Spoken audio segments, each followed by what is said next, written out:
Muy bien, hoy vamos a hablar de una novela que fue escrita en el año 2002 y que es considerado uno de los thrillers psicológicos más atractivos, por lo menos más leídos en este tiempo que va corrido del siglo. Dicen que el autor ha puesto en sus redes sociales que tiene más de 1 millón de ventas de libros vendidos. Algunos dicen que el número puede ser mayor porque ya ha sido traducido a varios idiomas.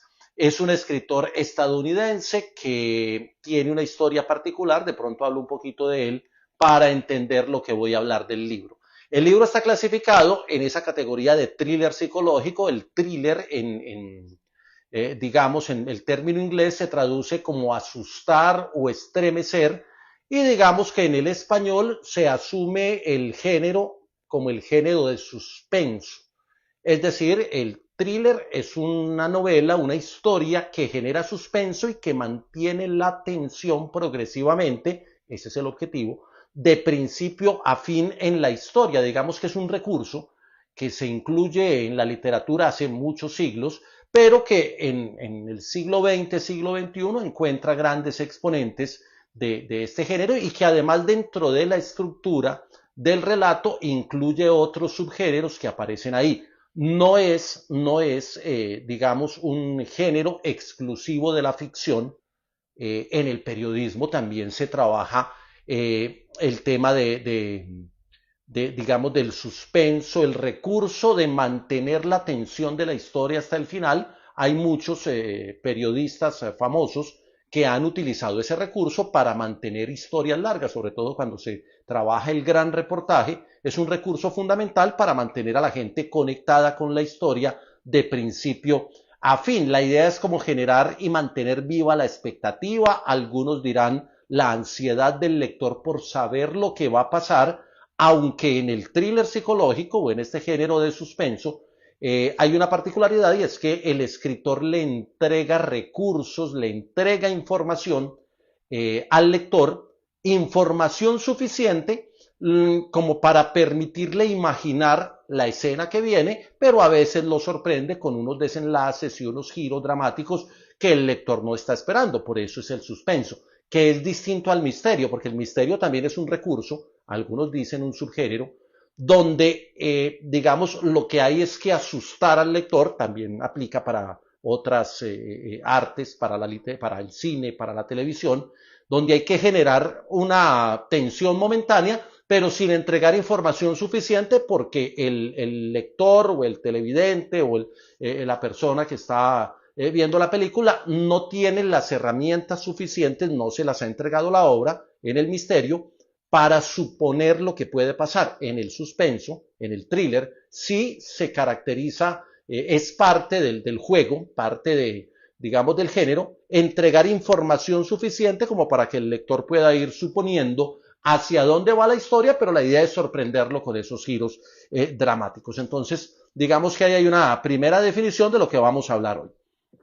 El escritor que vamos a trabajar es Jon Katzenbach. Algunos ya identificarán el texto. Katzenbach es estadounidense, tiene 73 años de edad, está clasificado como uno de los grandes escritores de misterio y de suspenso, porque trabaja los dos géneros, y ha hecho varios libros, entre ellos El psicoanalista, que es el que vamos a trabajar hoy, La historia del loco, que es buenísima, Al calor del verano, que es una novela corta que fue llevada al cine con otro nombre. Muchas de sus obras han empezado a migrar a la pantalla grande, y él incluso ha sido guionista de esas representaciones cinematográficas de sus obras literarias, que de esa relación cine-literatura valdría la pena hacer un martes del libro aparte, porque es un tema bastante interesante y un poquito complejo. Katzenbach, el autor de este libro, su papá es político y su mamá es una psicoanalista famosísima en los Estados Unidos, Lydia Peltz, Peltz como el gran nadador olímpico. Y su papá es un hombre metido en la política, muy representativo en la era de John F. Kennedy, de John Fitzgerald Kennedy en la presidencia de los Estados Unidos. El papá de John Katzenbach se vuelve un hombre famoso por ser uno de los asesores del presidente. Entonces es un hombre que la novela que vamos a trabajar hoy tiene mucho que ver con el psicoanálisis, Herencia materna, él estudia periodismo, se dedica al periodismo y trabaja para varios periódicos, primero en Nueva York, luego termina trabajando en Miami, cubriendo temas judiciales y de orden público, del orden público estadounidense, no del orden público nuestro, que es un poquito diferente y con otros matices muy distintos, pero trabaja mucho en el área judicial. Entonces es un periodista formado en periodismo, que hace periodismo mucho tiempo, trabajando en el área judicial y en el área policíaca, y esto le da muchos recursos para luego, en el año 87, decidir migrar del periodismo a la literatura, es decir, de contar historias reales a contar historias de ficción, aunque algunos pensamos que esa línea no está totalmente trazada y que a veces uno se va y se cruza esa frontera con alguna facilidad, pero ese es un tema del que hablamos después. Entonces, Katzenbach, periodista, con experiencia en el área judicial y policíaca, con una mamá psicoanalista de la que aprende mucho porque la utiliza como una fuente permanente para escribir sus obras, y con un papá político que le da un contexto, digamos, de país, de geopolítica, de política, que también se ve reflejada en sus obras. Entonces, el libro es este, me lo prestaron, este no es mío, El psicoanalista. Realmente me llamó la atención cuando me lo prestaron por el subtítulo, no por el título. El psicoanalista. Y el subtítulo que tiene dice: Feliz cumpleaños, doctor, bienvenido al primer día de su muerte. Entonces ya desde la propia carátula se genera cierta expectativa frente a lo que va a pasar en el texto. Entonces voy a contarles un poquito la estructura del texto, cuál es la historia de fondo, y ya le damos algunas puntadas a la importancia de la obra y a lo que se le puede sacar de provecho como lector. La obra está dividida en tres partes, una primera parte muy gruesa, larga, donde se demora un poquito en entrar como en la tensión. Entonces hay muchos que empiezan a leer el libro y en las primeras 30 páginas lo abandonan, porque esa primera parte es muy larga y se demora en encontrar esos giros dramáticos que uno está esperando que ocurran. Una carta amenazadora se llama la primera parte.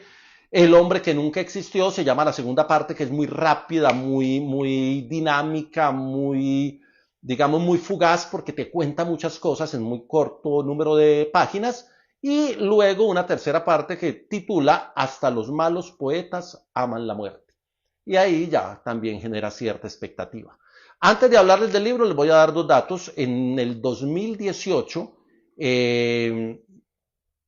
se publicó Jaque al psicoanalista, que la publicó el mismo autor, que es como una segunda parte del psicoanalista, donde continúa la historia y pasan cosas nuevas, pero con una inversión de roles. No les voy a dañar la historia que en inglés es The Analyst 2, el psicoanalista 2 sería en español. Y en el 2022, en la Feria del Libro de Buenos Aires, Katzenbach va a la Feria del Libro, presenta la segunda parte, el analista 2, y anuncia que iba a haber una tercera. En noviembre del año pasado, de 2023, se publicó la tercera parte, El psicoanalista en la mira, que sería la tercera, lo que ya la convierte en lo que en literatura se llama una saga. 3 obras que parten de una obra inicial, pero que van desarrollando segunda y tercera parte, muy propio del lenguaje audiovisual de hoy, donde se lanza una serie y luego se lanza la segunda temporada, la tercera temporada, o de los directos de el martes del libro, que ya hicimos primera temporada, ahora vamos con la segunda temporada. Entonces ya va en la tercera, el tercer libro de la saga del psicoanalista. Entonces acaba de ser publicado, no lo he visto en las librerías de acá, el tercero, el segundo sí, The Analyst 2 ya lo vi por acá en Colombia, también lo vi en Argentina, y el psicoanalista sí se consigue muy fácil en todas las librerías. La historia es básicamente la historia de un psicoanalista, un psicólogo dedicado al psicoanálisis, psicoanalista de diván, donde los pacientes van, se sientan y tienen un diálogo con el psicoanalista, y él, a partir de lo que el paciente le va contando en su discurso oral, va encontrando elementos que permiten enlazar y que le permiten a él orientar a ese paciente para que tenga, mejore, cambie, se reestructure, piense distinto, le sirve de ayuda o de apoyo para sus dificultades y sus problemas personales, que es como básicamente la función del psicoanalista. Si cometo alguna imprecisión en términos de psicología, como sé que algunas personas formadas en psicología ven el martes del libro, pues me hacen ahí la precisión, la pueden hacer, pues es la manera como yo lo entiendo. Bien, este psicoanalista se ve sometido muy rápido de entrada en la obra a una presión muy alta porque hay un personaje que trata de llevarlo al suicidio y que trata de obligarlo a que tome decisiones rápidas y no le permite pues hacer su trabajo de psicoanalista, que él lo define como un trabajo más lento y pausado, y lo está obligando a pensar rápido y con circunstancias bien particulares. La historia comienza con una carta que le llega al consultorio al psicoanalista que dice básicamente lo siguiente: feliz cumpleaños 53, doctor, bienvenido al primer día de su muerte, pertenezco a algún momento de su pasado, usted arruinó mi vida, quizás no sepa cómo, por qué o cuándo, pero lo hizo, llenó todos mis instintos de desastre y de tristeza, arruinó mi vida y ahora estoy decidido a arruinar la suya. Entonces, un psicoanalista está en su oficina, recibe una carta que es una amenaza, y ahí se empieza a desatar una rápida historia. El doctor Frederick Starks, que es más conocido como Ricky, digamos que sus amigos cercanos no le dicen Frederick sino Ricky, recibe esta carta, no le presta mayor importancia, aunque le llama la atención, porque no cree que sea una amenaza seria. Pero empiezan a pasar cosas, que no se las voy a contar todas, pero empiezan a pasar cosas que le hacen ver al doctor Stark, a Ricky, que lo hacen ver que la amenaza es muy en serio. Y la amenaza tiene unas particularidades. La primera es que le da 15 días para que descubra quién es el que lo está amenazando y tome la decisión de suicidarse. Si no descubre quién es, casi que lo va a obligar a llevar al suicidio. Y dice que si no se suicida, a los 15 días va a empezar a atentar contra la vida de las personas de la familia del doctor, de Ricky, de Frederick Stark. Entonces le da como dos opciones: o se suicida o empiezo a atentar contra las personas de su familia. Y tiene 15 días para que descubra quién soy yo.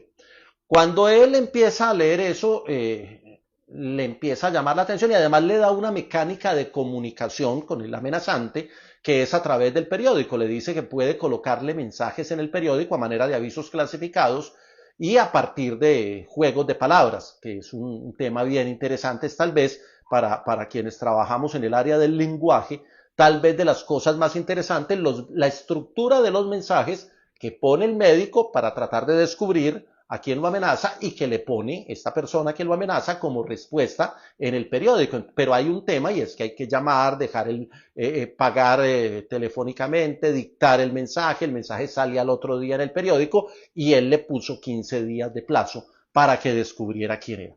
Entonces, de alguna manera, hay una venganza en marcha de un tipo que siente que el doctor le hizo daño y de un doctor que se ve amenazado, pero que no sabe quién es el que lo está amenazando ni por qué razón, aunque lo único que sabe es que le hizo daño en el pasado. Esto ya le da un matiz muy interesante al psicoanalista y empieza a desarrollarse la historia.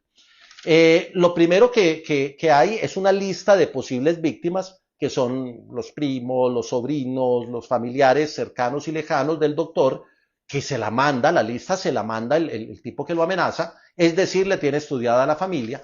Y el doctor, por dudas, empieza a llamar a los familiares. Entre otras cosas, el doctor es lejano a sus familiares directos, no es una persona muy de familia, ha perdido a su esposa por una enfermedad terminal, él es como lejano a sus primos, a sus sobrinos, y empieza a llamarlos y a saludarlos y se da cuenta que a una sobrina ya la habían amenazado con unas fotografías pornográficas en las que ella había participado y ya le habían hecho una amenaza de que iban a divulgar eso y que le iban a hacer daño.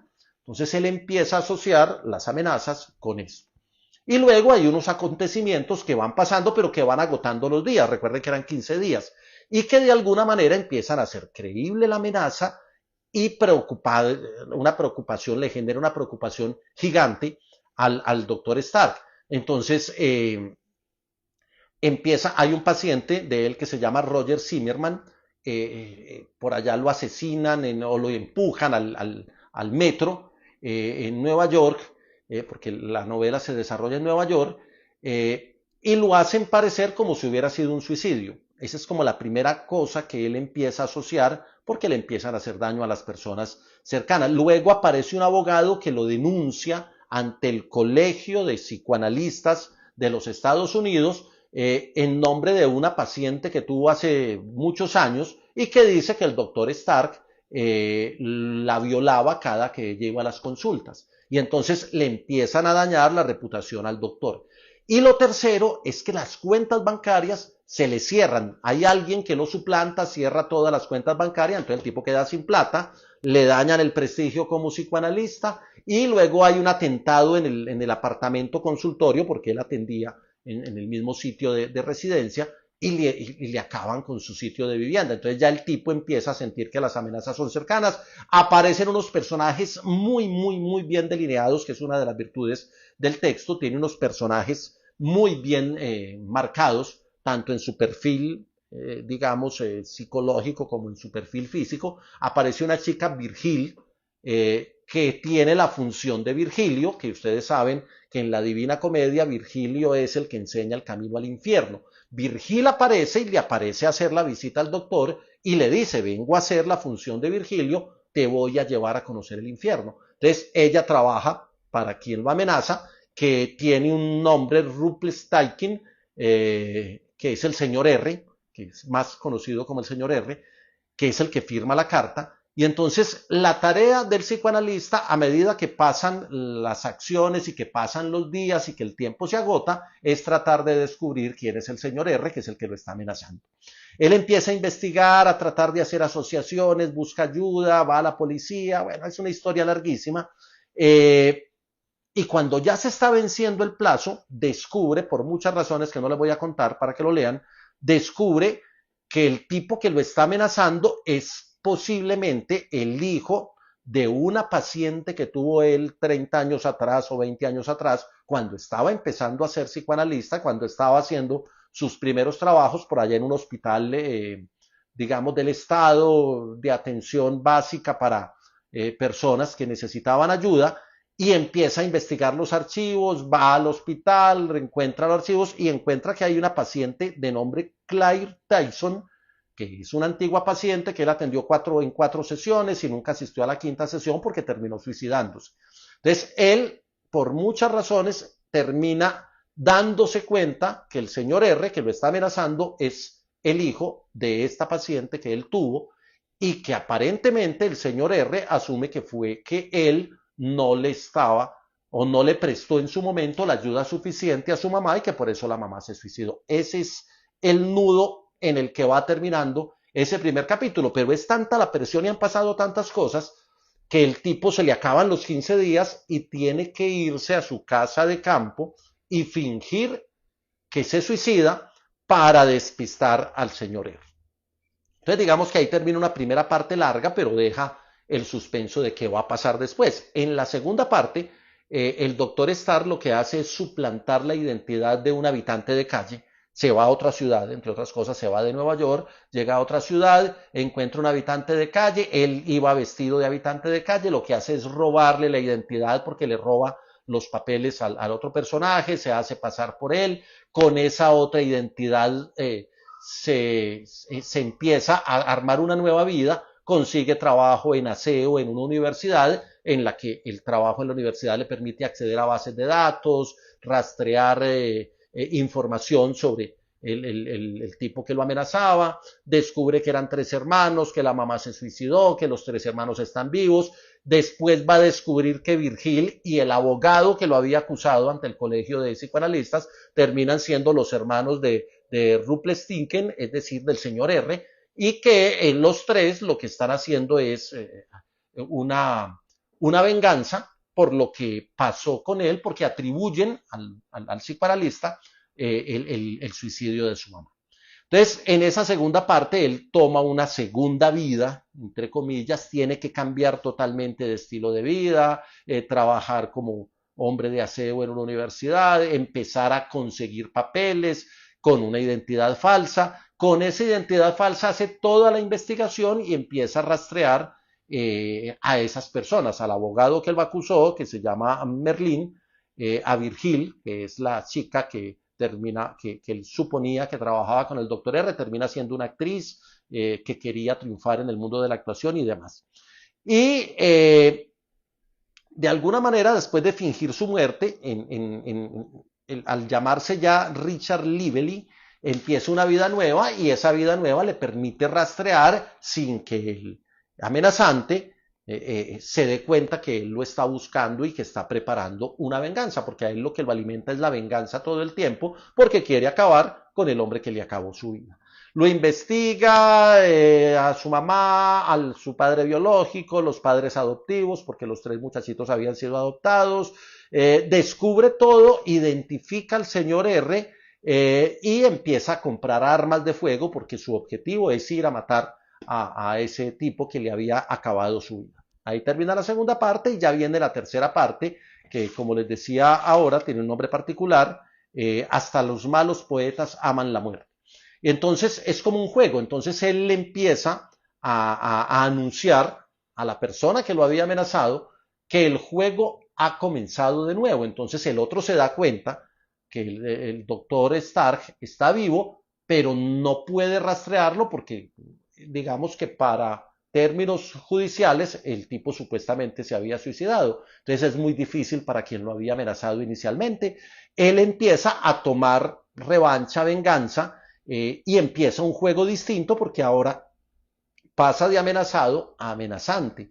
Y entonces empieza a amenazar de muerte a Virgil, empieza a amenazar de muerte a Merlín, obliga a que los hermanos se reúnan con Rumpelstiltskin, con el señor R, están muy asustados porque no saben quién es, y él empieza a tejer una emboscada y le deja pistas al hombre que lo amenazaba para que lo encuentre, pero para que lo encuentre en un determinado momento. Le va dejando pistas en diferentes sitios de la ciudad, vuelve a Nueva York con otro nombre, con otra personalidad, pero empieza a dejarle pistas y el otro empieza a rastrearlo, pero esas pistas se las está dejando para que él lo encuentre en un sitio específico. Finalmente el sitio específico es la casa de campo donde se había supuestamente suicidado. Ahí se encuentran y el psicoanalista saca una de las armas de fuego que tenía y hace un disparo y de alguna manera, no digamos que mata, pero deja malherido al señor R, pero llama a la ambulancia para que vengan a recogerlo y llama a los hermanos, a Virgilia Merlín, y les dice que el hermano está muy malherido, que él llama a la ambulancia y que ahí se los deja. Y ahí termina la novela. Entonces uno se queda al final de la novela como, bueno, ¿y entonces lo mató o no lo mató? Pues con razón, eso es del 2002, con razón en el 2018 aparece la segunda parte, que es el jaque al psicoanalista, The Analyst 2, el analista 2, que es el desarrollo de esa historia. Ese ya me lo empecé a leer, pero no voy avanzando en él, ese luego se los cuento, luego lo meto en otro martes del libro, pero lo voy a dejar para más adelante.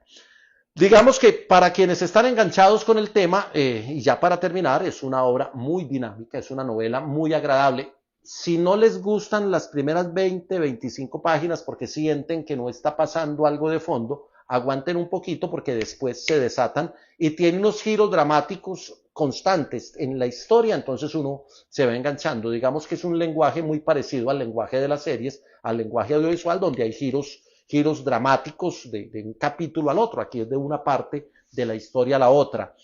Tiene algunos temas que no son muy creíbles, tiene algunos elementos o algunos giros que son impredecibles, entonces uno supone que va a pasar algo y no pasa. Tiene otros que no son como tan verídicos, uno dice, esto ya está como salido está demasiado ficción, pero en conjunto es una obra que vale la pena leer y que lo mantiene a uno enganchado y que en 2 sentadas, aunque es un texto largo, pero en 2 sentadas larguitas, uno puede evacuar las 523 páginas de este psicoanalista 1. Los que han comentado, algunos dicen que es una buena saga. Yo voy en la segunda, pero en el segundo texto, pero voy por la mitad. Que algo te incomode no significa que debas ignorarlo, se reprendió. Bueno, y una de las cosas que tiene interesante, ya les dije, los juegos de palabras en el periódico, los mensajes, la estructura de los mensajes, pero también es muy interesante el perfil de los personajes y la mirada del psicoanalista con una lectura semiótica de todo. Él es un tipo demasiado sesudo para ir interpretando las pistas que le va dando el tipo que lo amenaza y para ir enlazando y para ir uniendo dentro de su análisis cosas y pistas que va encontrando. Entonces, la mirada, digamos, profunda, el gato está ahí saludando, la mirada profunda que tiene el psicoanalista es otra recomendación. Hasta la venganza más terrible empieza con una simple pregunta. Es otra de las frases que subrayé aquí. Tiene frases, y esa es otra virtud del libro, unas sentencias, frases categóricas de una o dos líneas que también permiten ahí como hacer otra colección. Todo el mundo lo recuerda todo. El psicoanálisis tiene un principio que está en la base de toda terapia, dice el texto. Todo el mundo lo recuerda todo, que es un punto ahí para conversar con los psicólogos si es cierto que todo el mundo lo recuerda todo, porque siempre nos enseñaron que la memoria es selectiva y que uno solo recuerda lo que le genera emociones, pues es otra afirmación que nos han dado. Aquí estoy mirando a ver si encuentro otro de los subrayados rápidamente para cerrar el martes del libro. Este me gusta. Bueno, cuando él está en la segunda parte, cuando ya está caracterizado como otro personaje, dice, el anonimato es atractivo, pensó, pero escurridizo. Es una buena sentencia. Y el anonimato debe ser atractivo a veces para quienes por trabajo o por oficio de alguna manera estamos un poquito expuestos. Creo que el anonimato debe ser atractivo, pero eso ya serán temas a conversar. Se lo recomiendo, a mí me gustó, me pareció, me enganchó y me lo leí hace poco. Esta semana terminé ahí algunas páginas, repasé que tenía, pero me lo leí hace poquito, ahorita en vacaciones, y me enganchó, entonces por eso busqué el segundo y lo arranqué. A todos muchas gracias por unirse al martes del libro. Si les gusta, comenten, compartan, opinen, sugieran y nos vemos dentro de 8 días en el martes del libro, segunda temporada, capítulo 3. Chao.